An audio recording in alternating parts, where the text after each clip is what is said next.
cultivar a mente de Cristo, vamos crescer na graça e no conhecimento de Deus, tá bom? E o tema nesta live é poder no homem interior. O poder de Deus, ele habita no nosso homem interior. O poder de Deus que em nós opera, ele se manifesta no nosso espírito. Algumas pessoas nos entendem mal quando nós dizemos que podemos todas as coisas de fato porque o Senhor nos fortalece. Só que essa força não é no sentido carnal humano. Essa força é no sentido do espírito, no homem interior. Ele nos fortalece no espírito, nós somos edificados no espírito, nós somos robustecidos no espírito.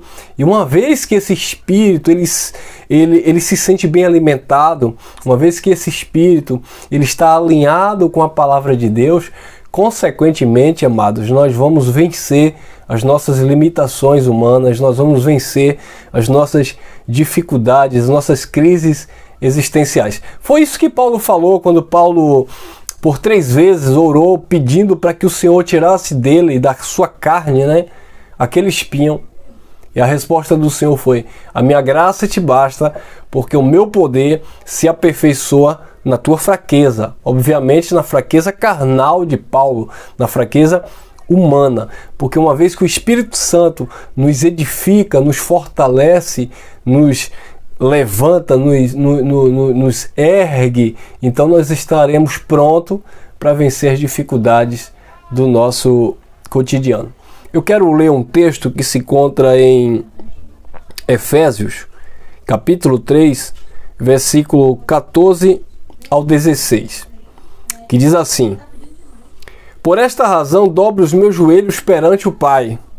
Por esta razão dobro os meus joelhos perante o Pai, do qual toda a família nos céus e na terra toma o nome. Ó, toda a família nos céus e na terra toma o nome. Engraçado, amado, que o contexto de família na Bíblia, principalmente quando nós falamos família da fé, família espiritual, família da graça, isso é algo muito íntimo, amado. Você observa que Paulo se refere a família no céu e família na terra. Paulo está falando de uma família espiritual. Paulo não está falando de uma família carnal, né? Às vezes alguns irmãos pensam: quando eu partir, chegar no céu, eu vou ver meu familiar, eu vou ver minha mãe, meu pai, eu vou conversar com ele, né? Eu vou me relacionar com os meus irmãos. Não. Jesus disse que nos céus todos seríamos como anjos. São espíritos aperfeiçoados que Paulo chama de família, que a palavra de Deus chama de família espiritual, ou esta família da fé, tanto nos céus como na terra. Versículo 16: para que, segundo as riquezas da sua glória, vos conceda que sejais robustecidos com poder pelo Espírito, com E maiúsculo, né? Pelo Espírito Santo, no homem interior. Então observe, amado, que quem recebe esse poder, essa capacidade, não é a carne, é o homem interior, é o nosso espírito, que está alinhado ao Espírito do Senhor, é o nosso espírito que se tornou um só espírito com o Senhor. O apóstolo Paulo disse: ainda que o nosso homem exterior se corrompa, ainda que este homem carnal ele caia, né, porque ele está suscetível a isso, ainda que ele venha fracassar, mas o nosso homem interior, o nosso espírito, ele se renova diariamente. E é isso que o Evangelho de Deus faz. O Evangelho de Deus, o Evangelho do Cristo ressuscitado, ele atua no nosso homem interior com poder e glória. Ele manifesta, né, o poder de Deus em nossas vidas. Então, amados, não se limite, não fique preso às circunstâncias da vida, às circunstâncias da terra, porque nós temos a mente de Cristo, e com a mente de Cristo nós sabemos que podemos vencer todas as coisas. O próprio Jesus de Nazaré, ele deu ali para os seus discípulos uma instrução, quando os seus discípulos estavam ali preocupados com as coisas concernentes ao dia a dia, comer, beber. Ele disse: não estejais inquietos, ansiosos por essas coisas que os gentios também estão aí procurando. E aí ele incentivava lá, busque em primeiro lugar o reino de Deus, sua justiça, e essas coisas serão acrescentadas. O que nós vemos hoje, infelizmente, no meio do povo de Deus, é uma certa ansiedade, uma inquietação, sabe? Aquela coisa de...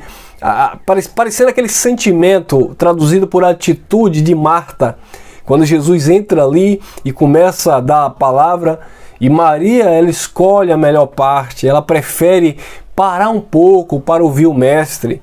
Mas Marta não, Marta estava ansiosa com os afazeres domésticos, ansiosa com as coisas da vida. E Jesus disse, Marta, Marta, por que estás ansiosa? Existe um momento, amado, que precisamos parar um pouco, refletir sobre a nossa espiritualidade, acalmar a nossa alma, né? O salmista Davi, ele dizia isso. Porque te abates dentro de mim, ó minha alma? Porque te perturba dentro de mim? Então, muitas vezes, devido às circunstâncias da nossa vida, o corre-corre, as lutas diárias, a gente acaba perturbando a nossa própria alma.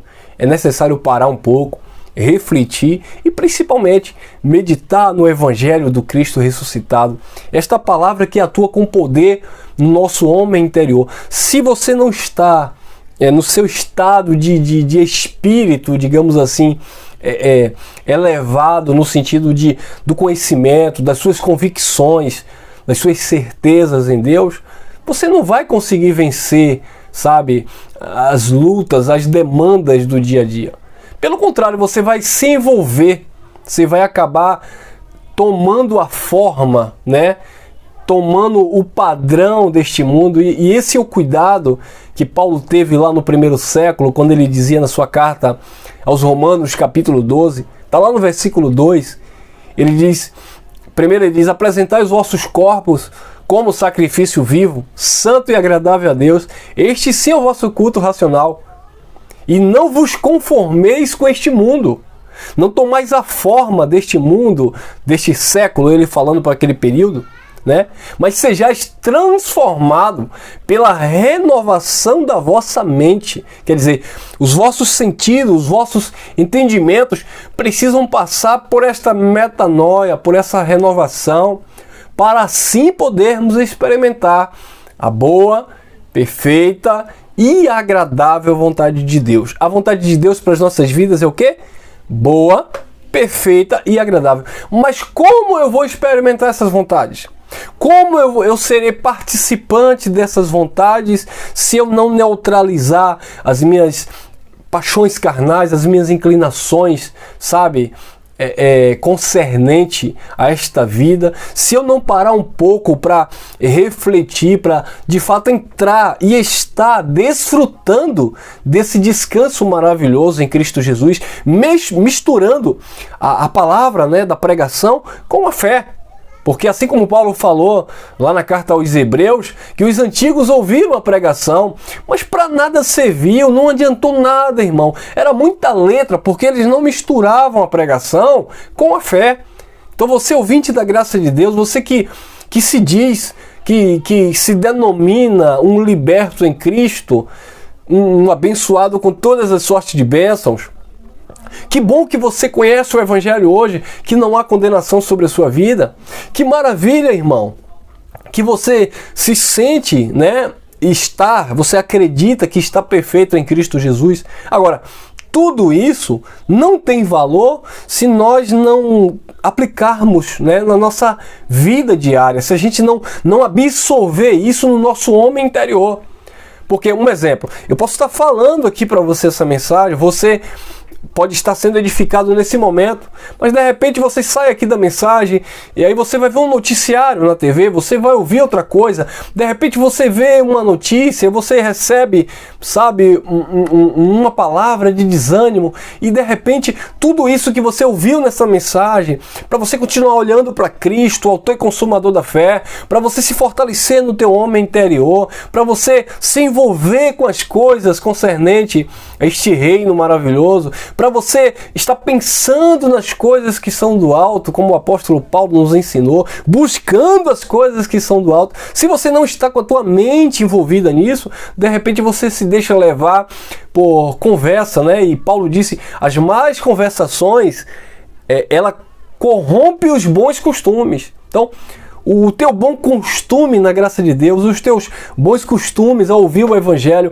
a estar colocando na prática, a estar participando da essência da graça. Se você começa a ouvir outras coisas, você começa a se corromper, né, por ventos de doutrina, e você acaba se deixando levar e naturalmente perdendo, sabe, amado? Perdendo o desejo, perdendo o apego, a comunhão.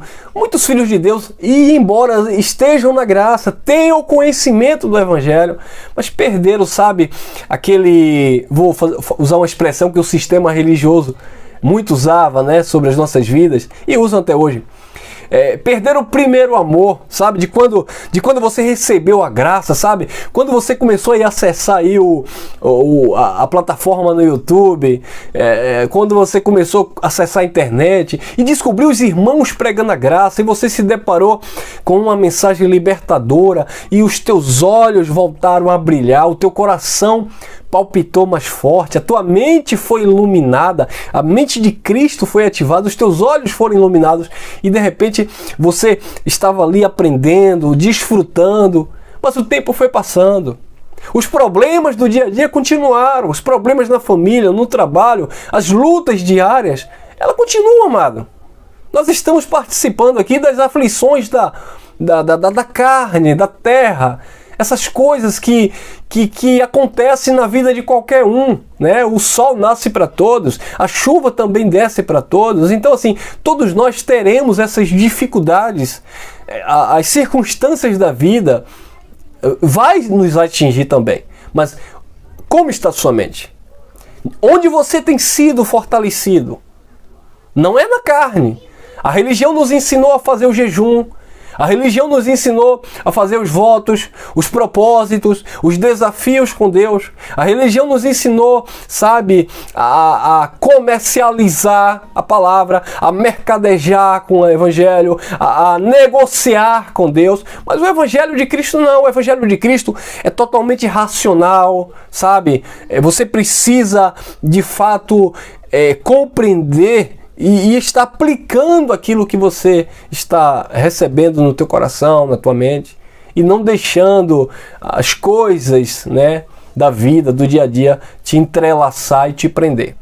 Todos nós, na vida, eu acredito, principalmente no sistema religioso, todos nós tínhamos os nossos altos e baixos, né? Aquele momento que você era o crente, fogo puro, e lá vai, e tal, dia de domingo, e aquela reunião, e só faltava jogar o pastor pra cima, e terra, e lá, lembra disso? Mas a graça, meu irmão. Aí você chegou na graça, recebeu o alimento sólido, entendeu o conceito de estar em Cristo, perfeito, Ele que te conduz sempre em triunfo, mas de repente, você disse... está perdendo o efeito. Não, o Evangelho não perdeu o efeito. Muitas vezes é a nossa mente que está distante do Evangelho. Muitas vezes é o nosso coração. Lembra quando Deus falou lá para Moisés, né? Eu deixei esse povo passar fome no deserto para sondar o que estava no coração desse povo. Porque nem só de pão viverá o homem, mas de toda a palavra que sai da boca de Deus. Jesus usou as mesmas palavras, né? Afinal de contas, ele estava no cumprimento da lei usando, né, o Velho Testamento, a Torá. Ele usou as mesmas palavras, usando ali as Escrituras. Ele falou ali na sua tentação, nem só de pão viverá o homem, mas de toda a palavra que sai da boca de Deus. Então muitas vezes em graça precisamos entender isso, que nem só de revelação da graça, de um entendimento superficial que chegou nas nossas vidas, o homem vai viver. Mas sim de uma convicção de que essa palavra que sai da boca de Deus, essa palavra que é espírito e vida, essa palavra que é mais penetrante do que espada alguma de dois gumes, ela penetra a divisão da alma, das juntas e medulas. E esta palavra, ela é apta para discernir os pensamentos intenções dos nossos corações. Ela discerne as intenções dos nossos corações. Muitos em graça, muitos que conhecem a palavra da graça, Deus tem sondado os corações, as intenções dos corações. É para viver esse amor genuíno, é para de fato receber no Espírito, desfrutar, não anular, como disse o apóstolo Paulo, eu não anulo a graça de Deus, mas é apenas para, ou só é apenas para debater, para confrontar, para mostrar que sabe, para dizer para o irmão legalista que está lá sendo escravizado no sistema que eu sou livre, que eu sou liberto, que eu conheço a verdade, mas no fundo, na verdade, eu tenho uma grande dificuldade de absorver tudo isso que a graça transmite para mim e principalmente de colocar na prática e aí estar de fato no descanso do Pai. É isso que nós precisamos desenvolver. Seja fortalecido no teu homem interior, para que, segundo as riquezas da sua glória, vos conceda que sejais robustecido com poder pelo Espírito, pelo seu Espírito, no homem interior. E no versículo 17, que Cristo habite pela fé nos vossos corações, a fim de que, estando arraigados e fundamentados em amor, possais compreender com todos os santos qual seja a largura, o comprimento, a altura e a profundidade, e conhecer o amor de Cristo que excede todo entendimento humano, para que sejais cheios até a inteira plenitude de Deus. Que você seja cheio da plenitude do Pai. Que você, esteja aí se fortalecendo no homem interior. Essa mensagem eu deixo, amado, como uma mensagem de fortalecimento para a tua vida. Eu quero sair um pouquinho aqui da doutrina, Não sair da base, mas sair um pouco da palavra doutrinária. Se envolva com o Espírito, se envolva com a palavra da graça, seja cheio. Paulo disse assim, não vos embriagueis com vinho onde há contendas. Vinho ali remete também a doutrinas, a falácias, sofisma, religiosidade, conversas vãs, más conversações. Não vos embriagueis com vinho onde há contenda, mas enchei-vos do Espírito Santo. Você não vai buscar o Espírito, você vai se encher. Se encher do Espírito é se encher desta convicção, deste amor, que é o vínculo da perfeição. E isso só no teu homem interior é que você pode ser robustecido, fortalecido, com poder e glória pelo pastor, pela igreja evangélica, não. Pelo Espírito do Senhor. Que o Espírito do Senhor esteja na tua mente aí, limpando, purificando de todo pensamento, tudo aquilo que não agrada ao Pai. Mas para isso é necessário que haja da nossa parte uma predisposição, uma disponibilidade, uma entrega, uma renúncia consciente, amado, de atitudes e ações que muitas vezes nós carregamos e chegamos em graça e às vezes achamos que está tudo certo, porque eu estou perfeito, porque eu estou predestinado, porque eu conheço, porque Paulo disse, a ciência, o conhecimento incha, mas o amor edifica, o amor acima de tudo, pelo nosso Pai eterno, por esta graça maravilhosa. Ele não manifestou esse conhecimento em vão no teu coração, ele não te deu esse conhecimento para você ter essa liberdade, usar hoje dessa liberdade para dar ocasião à tua carne. Não, pelo contrário. Ele abriu a tua mente, os teus olhos, te deu esse conhecimento para que você venha desfrutar e, consequentemente, transmitir para que outros também sejam participantes desta glória e do poder de Deus que em nós opera. Guarda essa reflexão no teu coração, graça e paz. Compartilha aí se essa mensagem te edificou, tá bom? Se inscreva, você que está vendo aí pela primeira vez. O nosso canal não é Mente de Cristo, tá bom? Nosso canal no YouTube é elsonjesus.mgv. Mente de Cristo é um quadro que nós fazemos aqui semanalmente, tá bom? Graça e paz e até o nosso próximo encontro.